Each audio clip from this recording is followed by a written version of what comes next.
인생이란 무엇인가? 톨스토이 4월 18일 1.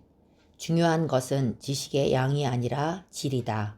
굉장히 많은 것을 알고 있으면서도 가장 필요한 것은 모르고 있는 사람이 있다.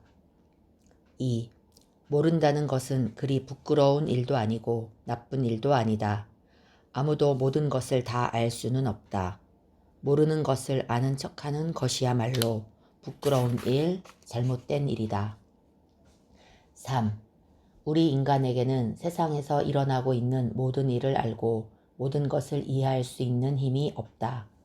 따라서 여러 가지 일에 대한 우리의 판단이 정확하다고 할 수는 없다. 인간의 무지에는 두 종류가 있다. 하나는 태어나면서부터의 순수하고 자연스러운 무지이며 또 하나는 이른바 진정한 현자만이 도달하는 무지이다.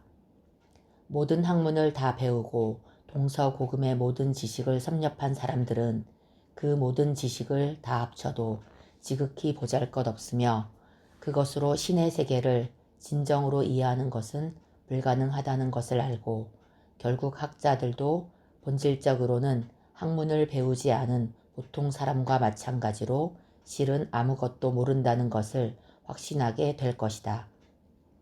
그런 한편 세상에는 이것저것을 조금씩 공부하여 온갖 학문을 거중만 핥고도 대단한 학자인 양 함부로 떠들고 다니는 사람들이 있다.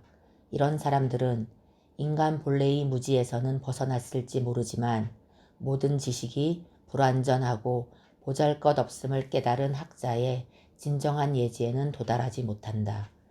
이렇게 스스로 지식인임을 내세우는 자들이 바로 세상을 어지럽히고 있는 자들이다. 그들은 모든 것에 대해 자신만만하게 경솔한 판단을 내리며 끊임없이 실수만 저지른다. 또 교묘하게 사람들을 현혹시켜 종종 그들을 존경하는 사람들이 나타나지만 일반 민중은 그들의 허황됨을 알고 경멸한다. 그리고 그것에 대한 보복으로 그 지식인들은 일반 민중을 무지몽매한 무리라며 경멸하는 것이다. 파스칼 4.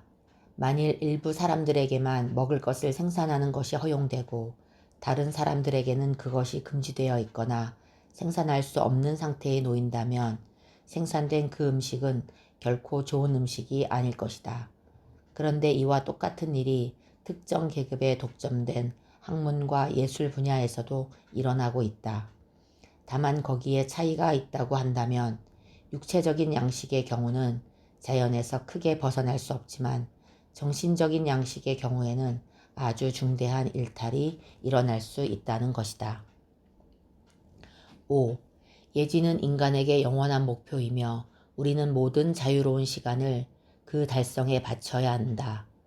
우리가 아무리 많은 문제를 해결하는 데 성공한다 해도 우리는 여전히 검토하고 해결해야 할 수많은 문제 앞에서 신음하지 않으면 안 되는 운명에 놓여 있다. 이러한 문제들은 우리의 지성을 충분히 발휘하기 위해 머릿속에서 쓸모없는 모든 것을 제거하지 않으면 안 될 정도로 광범하고 다양하다. 이를테면 우리가 평생 언어 문제에만 매달려 있어도 되는 것일까? 그런데 세상에는 종종 인생에 대해서보다 대화에 대해서 더 많이 사색하는 학자가 있다. 학문에 대한 지나친 천착이 얼마나 큰 해악을 낳는지 그리고 진리에 있어서 그것이 얼마나 위험한 것인지 우리는 깨달아야 한다. 세네카 6. 지식인들의 논리 정연해 보이는 말들은 때때로 어떻게도 받아들일 수 있는 애매한 의미를 언어에 부여함으로써 해결하기 곤란한 모든 문제를 회피하려는 일반적인 합의에 불과할 때가 있다.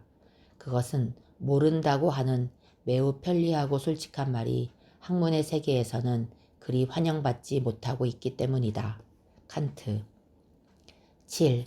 진리를 흠잡을 데 없이 원고지에 적고 그것을 사람들의 머리에 전하기 위해서는 수많은 장애를 극복하지 않으면 안 된다.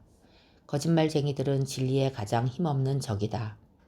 가장 위험한 진리의 적은 첫째로 술에 거나하게 취한 사람처럼 잔뜩 흥이 나서 온갖 얘기를 늘어놓으며 모든 일에 끼어드는 저술가이고 다음은 인간의 온갖 행위에서 그 사람에 대해 꼬치꼬치 해내고자 하는 이른바 인간학의 전문가로 자처하는 인물이며, 마지막으로는 단순한 모든 것을 맹신하고 15살 전에 배운 것을 조금도 재검토하지 않고 스스로 약간의 이론을 내세울 때도 스스로 검토한 적이 없는 기초 위에 그것을 세우려 하는 선량하고 경건한 사람이다. 이러한 사람들이야말로 가장 위험한 진리의 적이다. 리텐베르크. 8. 모든 학문들이 그렇지만 약간의 배관시도 허용하려 들지 않는 그 학문의 열렬한 옹호자들은 대개 최근에 그 분야에 뛰어들어 마음속에 남몰래 그 약점을 의식하고 있는 사람들이다. 리텐베르크. 9. 이른바 문화란 진정한 문명보다 오히려 야만을 위장하기 위해 둘러친 합판과도 같은 것이다. 류시 말로리. 10.